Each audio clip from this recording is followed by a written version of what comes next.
Listen.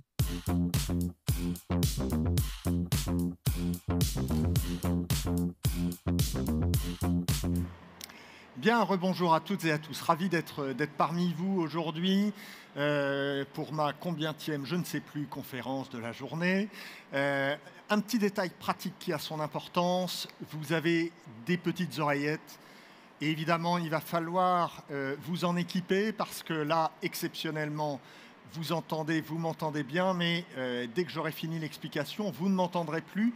On est en formule Silent Room et c'est afin de vous donner davantage de confort pour essayer de vous isoler des bruits ambiants de cette rumeur permanente, évidemment, d'un salon. Donc voilà, équipez-vous de cet outil et vous verrez, vous gagnerez beaucoup en confort. On va commencer tout de suite cette conférence, cette troisième conférence de l'après-midi, sur un sujet. Moi, je suis ravi qu'on aborde ce sujet-là parce qu'il est encore très méconnu dans nos métiers. C'est celui des activités touristiques. C'est un marché qui est en train de se structurer, qui est un énorme gâteau, on va le voir avec nos invités. C'est un énorme gâteau qui ouvre d'ailleurs l'appétit des géants du tourisme. Tous sont en train de regarder depuis des années ce marché-là, les bookings, les Airbnb. On va en parler justement, de savoir un peu quels sont les acteurs sur ce marché, essayer de voir comment fonctionne ce marché, quels sont ses enjeux, quelles sont ses contraintes. C'est vraiment, aujourd'hui en tout cas, l'un des marchés qui est en très forte croissance, et c'est le terrain de jeu, en tout cas, favori de tous les grands acteurs du tourisme. On va essayer de comprendre pourquoi. On a la chance d'avoir à nos côtés Georges Sens, tout de rose vêtu aux couleurs de Civitatis, puisqu'il est le directeur du développement de Civitatis en France. On va voir avec lui qui est Civitatis. Civitatis est un géant de ce secteur des activités touristiques d'origine espagnole, mais on va en reparler avec lui. Il sera accompagné de Timothée Deroux, qui est le directeur général de Manawa, que certains d'entre vous ont mieux connu peut-être sous le nom de Alentour, transformé, racheté par Manawa il y a 3 ans maintenant, je crois, voilà, et qui lui est et sur un créneau spécifique, on va en parler avec lui, mais des activités en plein air. Et on va en parler avec lui, savoir là aussi comment ça fonctionne, quels sont ses enjeux. Mais j'aimerais évidemment qu'on essaye de savoir déjà, c'est quoi ce marché des activités touristiques, juste pour vous donner un chiffre qui va vous dire un peu de quoi on parle finalement. Le cabinet américain Focusrite estime ce marché des activités touristiques à 280 milliards de dollars en 2025. 280 milliards de dollars, c'est absolument colossal. Mais ce qui est le plus intéressant, c'est que sur cette enveloppe de 280 milliards de dollars, il n'y en a que 80 qui passent par le digital. Donc ça veut dire qu'il y a encore un énorme marché à aller conquérir, évidemment, de la part de tous ces acteurs. Georges, quand on parle du marché des activités touristiques, c'est finalement très large. Ça va d'où à où finalement? Bonjour à tout le monde. En effet, c'est très large. Donc, ça comprend de la visite guidée jusqu'à la découverte gastronomique, du vol en montgolfière ou des activités outdoor. Ici, vous avez les spécialistes, mais en effet, c'est très large. Oui. Donc, et c'est aussi, aujourd'hui, il y a eu un changement dans le comportement, justement, parce que souvent, une activité était achetée sur place, une fois qu'on arrivait à destination. Et aujourd'hui, on connaît les contraintes, justement, manque de disponibilité. Donc, les gens s'y prennent beaucoup plus à l'avance aujourd'hui pour réserver leur activité. Mais ce qui est surtout notable dans le comportement, c'est que l'activité, maintenant, est déclencheur d'une intention de voyage ou de choix d'une destination. Ah oui, ça c'est important. Donc aujourd'hui, il y a une étude justement pour reprendre à Rivol, qui est quand même la référence dans la matière. Il y a 65% des gens qui disent que une activité chez eux, c'est ce qui va déclencher une intention de voyage et le choix d'une destination. Donc c'est quand même assez important. Oui, c'est ça. Donc maintenant, l'activité touristique est devenue le levier de décision, l'un des principaux leviers de décision Absolument. pour le choix d'une destination. Ça, c'est important. Je disais, Timothée, c'est en effet, c'est extrêmement large hein, comme secteur. On est passé un petit peu, finalement ça traduit aussi les changements de comportement des consommateurs. Hein. On est passé de la recherche des choses à voir à la recherche des choses à faire finalement. On a besoin de faire, ça fait partie de l'expérience maintenant. Oui, complètement. L'expérience et l'activité, comme le disait Georges, c'est ce qui va déterminer quelquefois la destination. Et pour ce qui est des activités outdoor, des activités de plein air qu'on propose nous sur notre plateforme, donc c'est par exemple le vol en parapente, la location de kayak, la plongée sous-marine, la location de vélo, le rafting, le canyoning. Eh bien, pour ce qui est de ces activités, c'est un marché qui est très très important aussi. Rien que les activités outdoor en France, c'est 12 milliards d'euros de volume d'affaires, de volume de réservation, tout compris, hein, online et offline. Ouais. Et en Europe, on estime que c'est plus de 35 milliards. Donc il y a un potentiel phénoménal qui n'est digitalisé, dont la réservation n'est digitalisée qu'à 5%. Il n'y a que 5% de ce volume qui passe par le digital. Donc il y a un potentiel considérable de croissance. Oui, clairement. Potentiel de croissance avec des taux de croissance annuels, je crois, estimés autour de 10-12% hein, sur ce marché-là. Alors malgré la pandémie, parce qu'évidemment, il y a eu la pandémie qui est passée par là. Là, le marché s'est effondré et c'est normal, puisqu'évidemment, les destinations étaient fermées. Donc le marché s'est effondré, mais a repris des taux de croissance importants chaque année. Et clairement, on voit que la bataille qui s'est jouée sur les vols, qui s'est jouée sur l'hébergement, maintenant on voit qu'entre les grands acteurs, la bataille se joue sur les activités à destination, beaucoup. Hein. Donc on va parler de tout ça. On va parler des acteurs, hein. On va commencer avec vous, essayer d'en savoir plus sur qui vous êtes. Alors, Civitatis, c'est quoi, Georges ? Civitatis, c'est une entreprise espagnole qui a été fondée par Alberto Gutierrez, qui au départ éditait des guides de voyage. Et comme tout le monde, il fallait qu'il monétise ses guides. Et il s'est dit, je vais ajouter des activités par rapport aux guides que je fais sur les destinations. Et de là est né Civitatis. Donc aujourd'hui, l'entreprise, elle existe depuis 2008. On est 400 personnes. On a une activité B2B dirigée vers les partenaires, agences de voyage et tour opérateurs depuis 2018. Et l'année dernière, on aura eu la chance d'enrichir les séjours de 14 millions de clients. Donc une belle progression. Et la raison d'exister de Civitatis, c'est de proposer une activité dans la langue du voyageur. Donc aujourd'hui, on est essentiellement disponible en espagnol, en portugais, en anglais, italien et français. Oui, voilà. D'accord. Et ce qui nous différencie surtout de nos concurrents, c'est dans la curation du produit, où on est quand même assez exigeant, puisqu'on est partisan chez nous du moins c'est plus. Donc on a fait le choix d'avoir un seul prestataire pour chaque activité. Donc du coup on est enclin à être beaucoup plus exigeant en termes de qualité et de disponibilité des produits. Et ce qui fait qu'aujourd'hui on satisfait pas mal nos clients. Voilà. Georges, tu dis que depuis 2018, vous proposez un service B2B pour les tours opérateurs, les agences de voyage, mais vous continuez à faire du B2C. Vous avez votre plateforme accessible par le consommateur lui-même. Oui, absolument. Hein, c'est ça. Ça reste encore 60% de l'activité de l'entreprise, donc c'est important pour nous. C'est comme ça qu'on a fait aussi émerger la marque et qu'elle se fasse connaître. Mais l'essentiel, c'est quand même les efforts qu'on fait sur le supply, la partie curation de nos produits. C'est quand même quelque chose qui est essentiel chez nous. Et quand on fait des choses comme par exemple le B2B, on essaie aussi d'apporter du service de soutien à nos partenaires, donc comme un service support 24/7 en français. Donc ça aussi, ça permet de nous démarquer de notre concurrence, absolument. Oui. Alors ça ce qui est important, c'est que vous êtes arrivé en France justement il y a peu de temps maintenant. Il y a combien de temps? Civitatis est présent sur le marché français depuis 5-6 ans, mais on est en phase d'investissement depuis vraiment 1 an et demi, où on a fait l'effort de se rapprocher des réseaux, d'étendre nos channels de vente.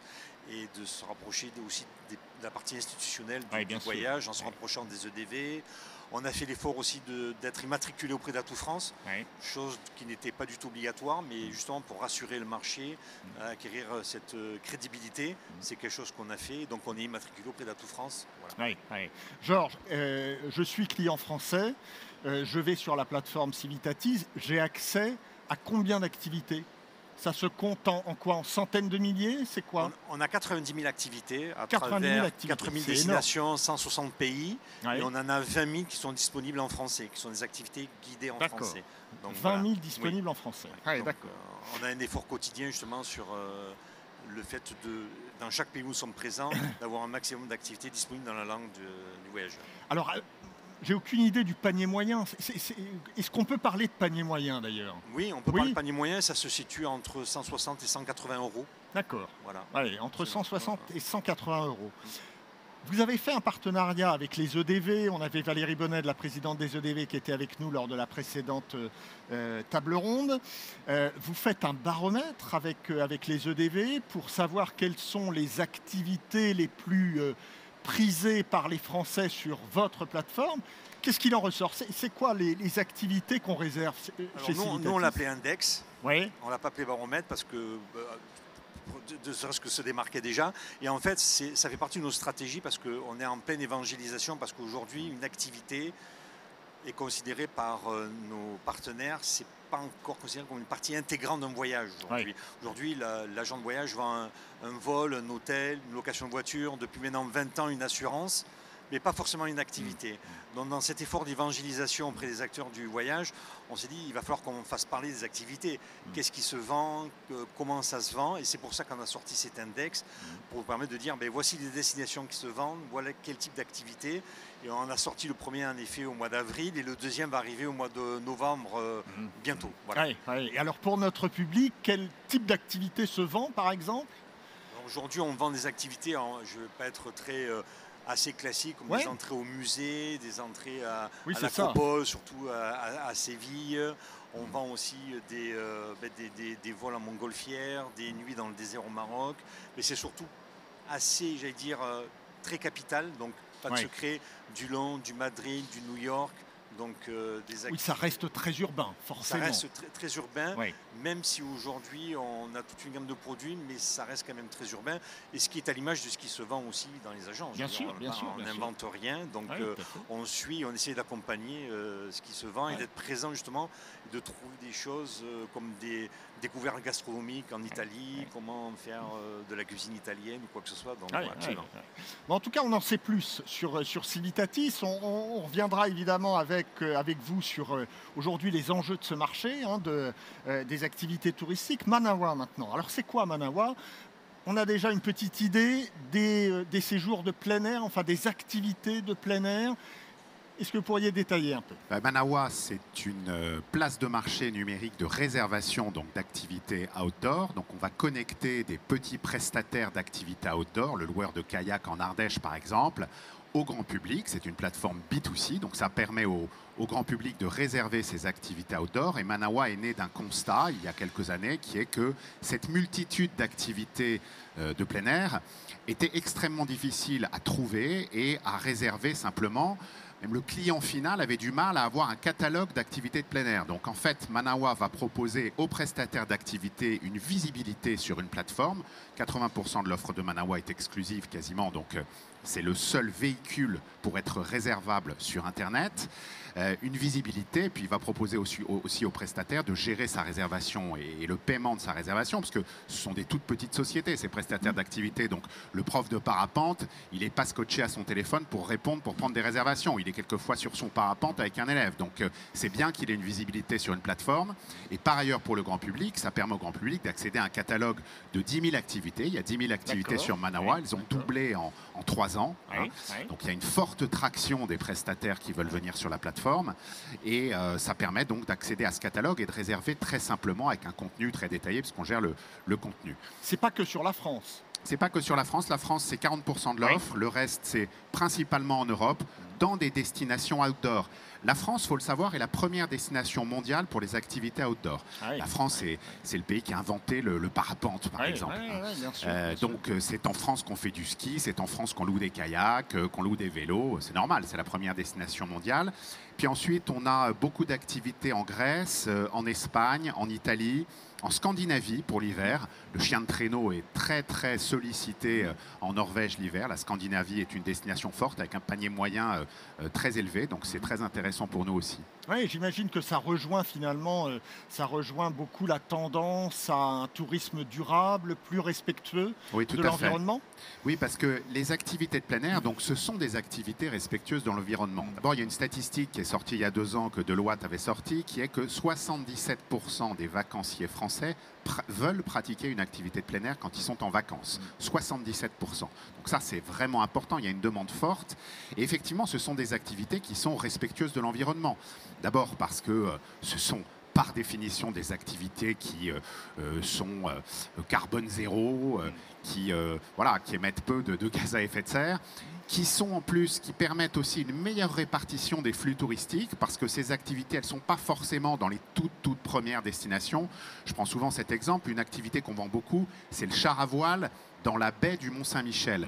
Mais en fait, ça permet de réguler les flux, parce que quand les gens font du char à voile dans la baie du Mont-Saint-Michel, avec le Mont-Saint-Michel en vue, c'est exceptionnel d'ailleurs cette activité, c'est facile pour tout le monde, je le dis.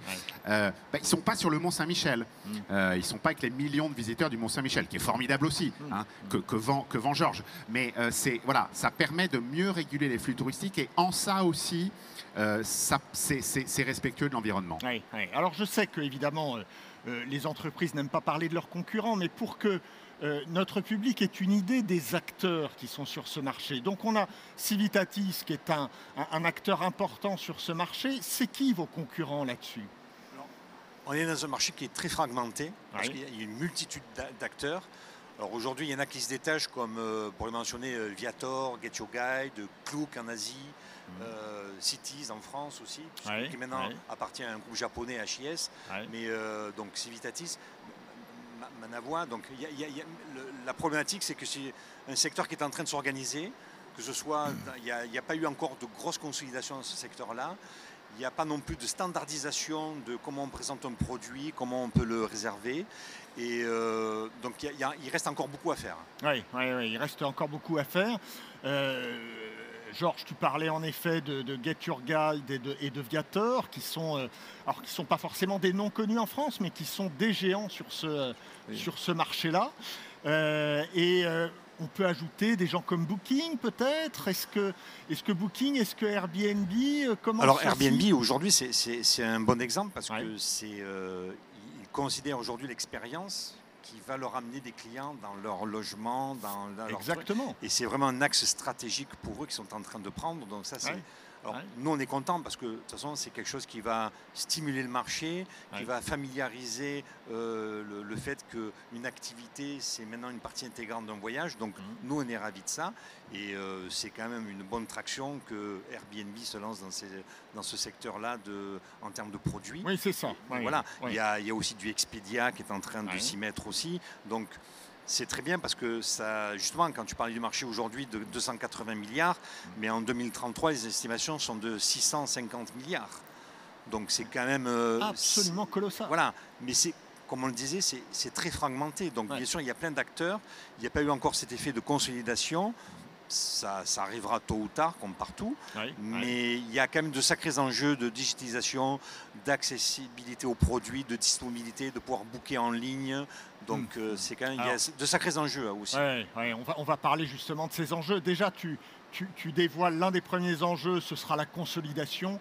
C'est en effet évident que sur ce marché-là, il va y avoir des opérations de rachat des uns par les autres. C'est évident que ça va venir un jour ou l'autre. Il y a eu un article qui est sorti d'ailleurs, je crois, sur Focusrite avant-hier, annonçant la concentration dans le secteur des activités touristiques. Le deuxième enjeu, il est capital, c'est celui en effet de la digitalisation. Comment vous faites au quotidien ? Comment vous allez chercher ces activités-là? Parce que c'est ça, comment vous allez chercher le petit prestataire qui fait du kayak en Dordogne ou je ne sais où, qui n'a évidemment pas de site internet, c'est toujours du paiement liquide la plupart du temps, au mieux du paiement à la carte car il a la machine ou il a son téléphone. Mais enfin bon, comment vous faites pour aller... vous avez des commerciaux qui vont voir ces gens-là? Comment ça se passe? Alors déjà, nous, on a une équipe chez Litati, une équipe qu'on appelle Supply, donc qui fait tout le contracting, justement, qui va chercher prestataires. C'est à peu près, ils sont, je crois, entre 40 et 60 personnes. Donc c'est important sur nous. Donc qui vont dans le monde entier. Qui vont dans le monde entier, ils sont organisés par zone géographique et c'est eux qui vont chercher les prestataires. Alors il y a aussi des plateformes comme Booking qui permet de s'agréger à une multitude déjà de prestataires qui mettent à disposition soit leur flux, soit leur disponibilité et on va les chercher d'une manière sur un peu une place de marché. Et puis après, il y a ce gros travail que fait Manawa, comme il le disait, d'aller chercher le spécialiste du parapente. Et là, donc c'est encore du travail pas de fourmi, mais ça commence quand même à pas se professionnaliser, mais à se standardiser, et, parce qu'il y a des forts besoins. Et les gens aussi sont conscients qu'ils ont besoin d'avoir un calendrier. C'est comme sur Airbnb au départ, quand les gens mettaient leur logement, s'ils ne géraient pas leur calendrier, ils avaient soit des doublons, soit ils n'avaient pas de réservation. Et là, c'est la même chose. Quelqu'un qui met à sa disposition sa sortie en parapente ou sa nuit dans le désert, il faut qu'il gère il peut faire que 15 passagers en même temps. Il faut qu'il gère sa disponibilité avec un calendrier. Donc ça nécessite des enjeux de digitalisation. Et nous, on a aussi des solutions qui leur permettent d'agiliser ce processus-là. Donc voilà. C'est ça. Ce que dit Georges est évidemment capital. C'est comment standardiser un peu toutes ces offres disséminées partout. Alors vous allez voir le gars qui en effet loue ses kayaks en Dordogne. Après, c'est vous qui vous occupez justement d'informatiser cette offre-là. Comment vous faites concrètement? Il y a deux cas en fait. Nous aussi, on a une équipe commerciale qui va aller chercher ces petits prestataires. Alors nous, c'est presque du B2C en fait d'aller les chercher. Il y en a beaucoup, c'est ultra fragmenté. Ils ne sont pas du tout digitalisés. Ils n'en ressentent pas forcément le besoin d'ailleurs. C'est ça, ils vivent correctement, ils ont l'habitude. Exactement, et on leur explique que c'est le sens de l'histoire en fait, que la réservation passera par le smartphone à un moment.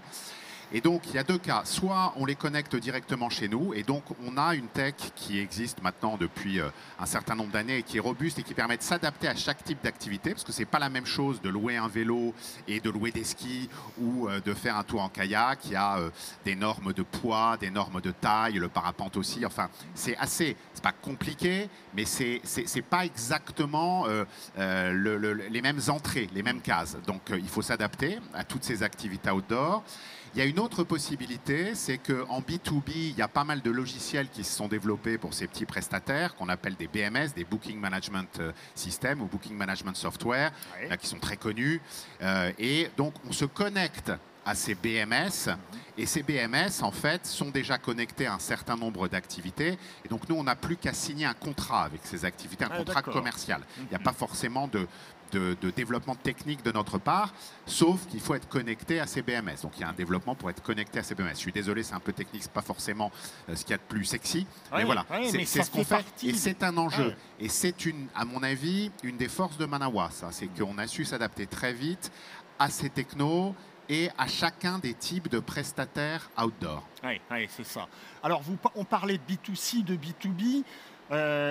Le premier enjeu, la digitalisation. Le deuxième enjeu à venir, certainement la consolidation. Georges, tu parlais du B2B en disant l'un des enjeux, c'est aussi l'évangélisation du marché. Donc, vous vendez aussi via les agences de voyage et les tours opérateurs en France.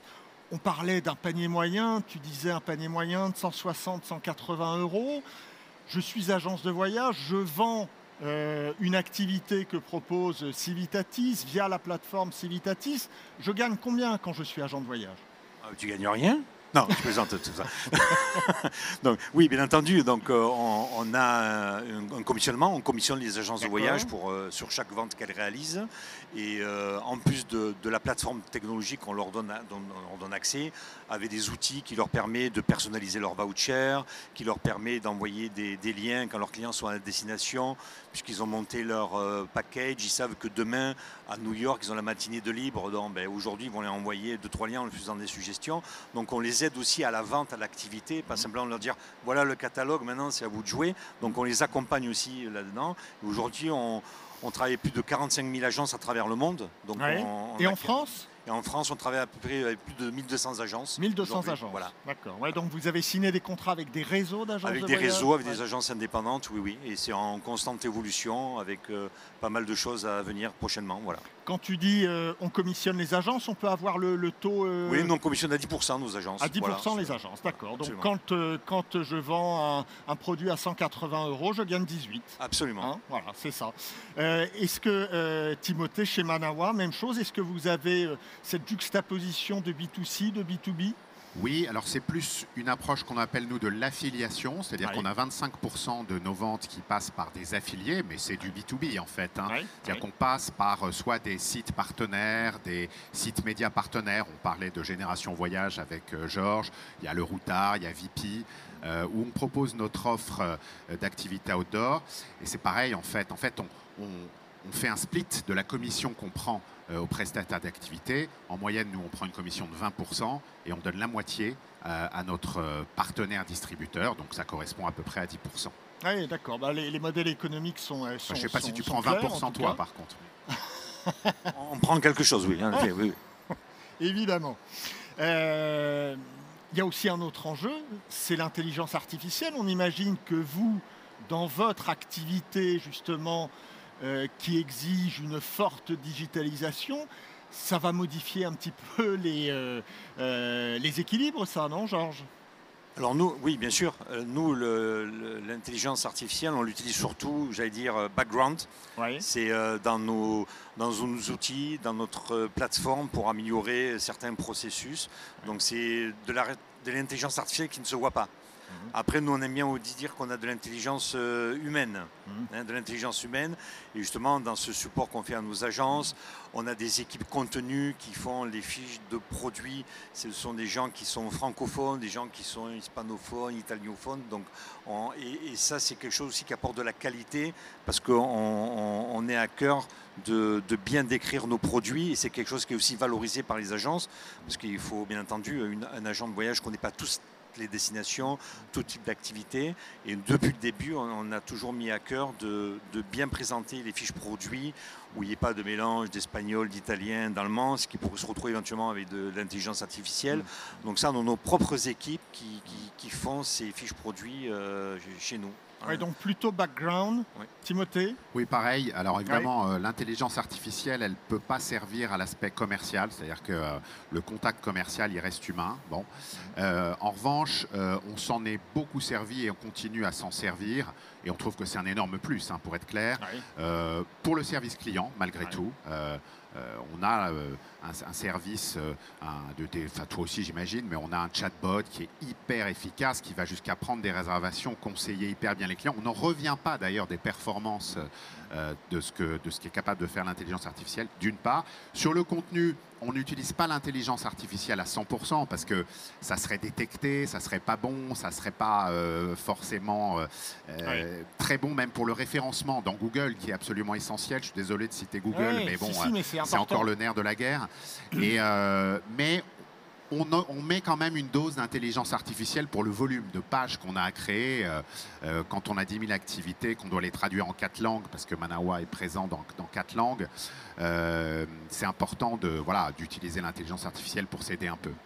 Tu viens de citer Google, et c'est en effet aujourd'hui, clairement, pour une entreprise comme vous, le nerf de la guerre ? Oui, on aimerait bien que ce soit un peu différent, mais on commence à dire il va y avoir d'autres choses que Google, mais en vrai, c'est quand même Google qui gère une grosse partie de notre business. Oui, pas forcément Google payant, hein, mais... Oui, tout à fait. Et là, évidemment, le moteur de recherche Google avec de l'intelligence artificielle, avec Gemini, ça peut aussi modifier pas mal de choses pour des entreprises comme les vôtres. Oui, tout à fait. Mais c'est l'intérêt de Google et d'autres moteurs de recherche d'intégrer ses clients, donc on est client, nous, en fait, de Google, à ces réflexions.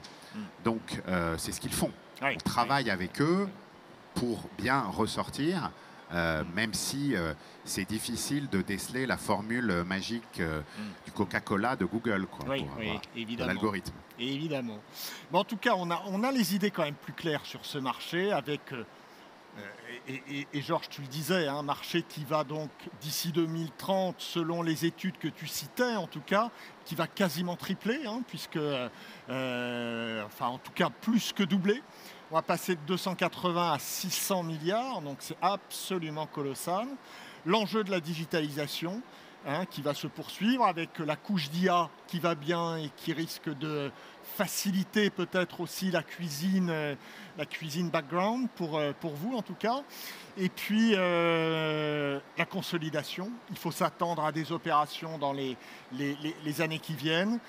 Et puis l'enjeu en effet de l'évangélisation pour les agences de voyage en France. Il y a encore du boulot à faire, clairement.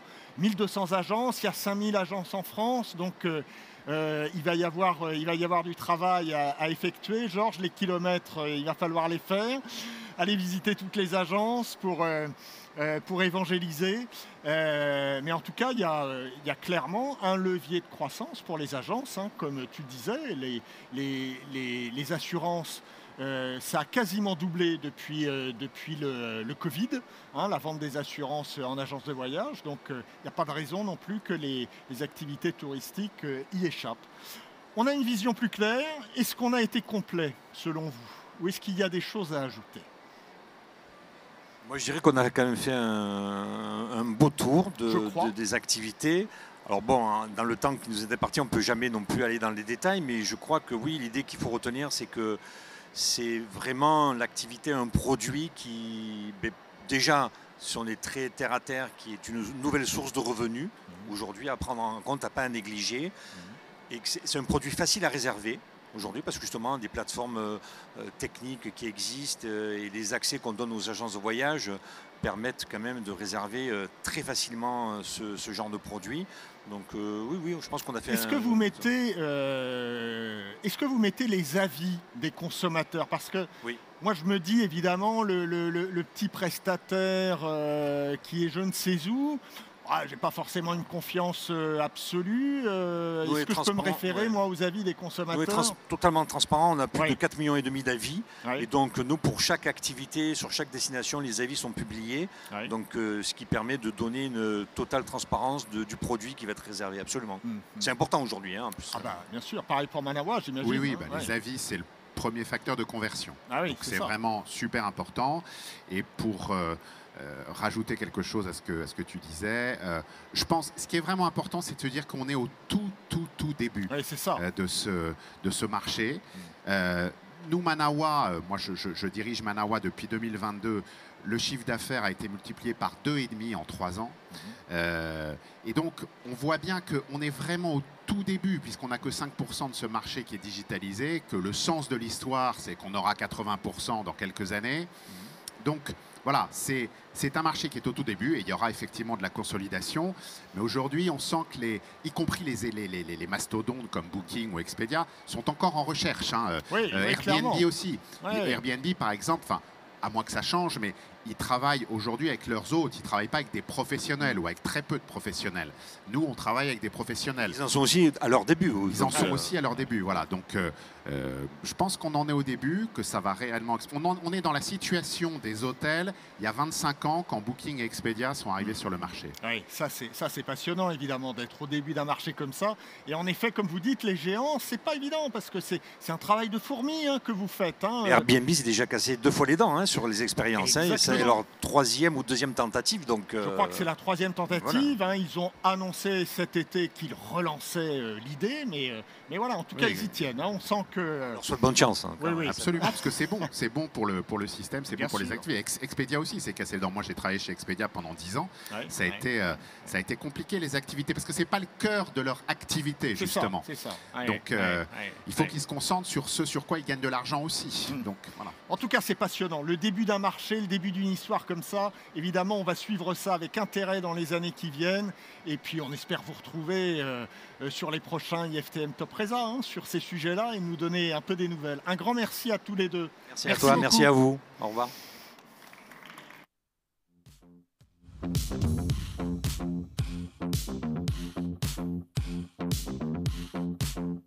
Listen.